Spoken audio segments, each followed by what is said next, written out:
ိုးရှိတုန်းကမြို့တစ်မြို့မှာတခိုး၃ယောက်ရှိတဲ့ကွယ်တခိုး၃ယောက်မှာကျွမ်းကျင်မှုတစ်ခုစီရှိကြတယ်ကွယ်ပထမတခိုးကတော့ဖွင့်ကျွမ်းကျင်တဲ့ဒုတိယတစ်ယောက်ကတော့လှည့်ဖျားရာမှာကျွမ်းကျင်တယ်တတိယတစ်ယောက်ကတော့ဓာရေးကျွမ်းကျင်တယ်ကွယ်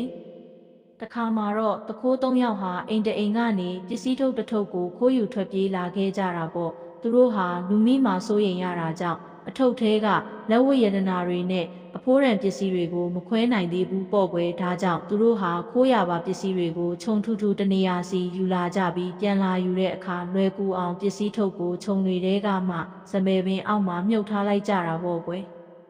ခြုံထဲမှာပစ္စည်းထုတ်ကိုဝှက်ပြီးတဲ့အချိန်မှာသူတို့ဟာဗိုက်စာနေကြပြီးတဲ့ကွယ်ဒါကြောင့်သူတို့တဲကတယောက်ဟာမြို့စီသွားပြီးစားစရာသွားယူရတဲ့အဲ့ဒီအချိန်မှာကြံခဲ့တဲ့နှစ်ယောက်ဟာအရေးကြီးတိုင်ပင်ကြတော့တဲ့ကြံခဲ့တဲ့နှစ်ယောက်ကတုတ်တချောင်းစီကောက်ထားရမယ်ဟိုကောင်ပြန်လာတာနဲ့တို့နှစ်ယောက်သူ့ကိုအသေးစော်ကြတာပေါ့ပြီးတော့ပစ္စည်းထုတ်ကိုတယောက်တစ်ဝက်ခွဲယူကြမယ်လို့ကြံစီထားကြတာပေါ့အဲ့ဒီလိုပဲမြို့ကိုသွားတဲ့တယောက်ကလည်းအစာထဲမှာအစိတ်ခတ်ထားရင်အဲ့ဒီနှစ်ကောင်စားတာနဲ့တေးလိုက်မယ်အဲ့ဒါဆိုပစ္စည်းထုတ်ကငါအပိုင်ပဲလို့တွေးပြီးအစားအစာတွေထဲမှာအစိတ်ခတ်ပြီးယူခဲ့တဲ့မြို့ကိုသွားတဲ့တယောက်ပြန်လာတဲ့အခါကြံခဲ့တဲ့နှစ်ယောက်တုံးနဲ့ရိုက်တက်လိုက်ကြတဲ့ပြီးတော့မြို့ကယူလာတဲ့အစားအစာတွေကိုစားလိုက်ကြတဲ့အခါနှစ်ယောက်လုံးတေဆုံးသွားကြတော့တဲ့ကွယ်ပုံမြင်လေးကတော့ဒါပါပဲကွယ်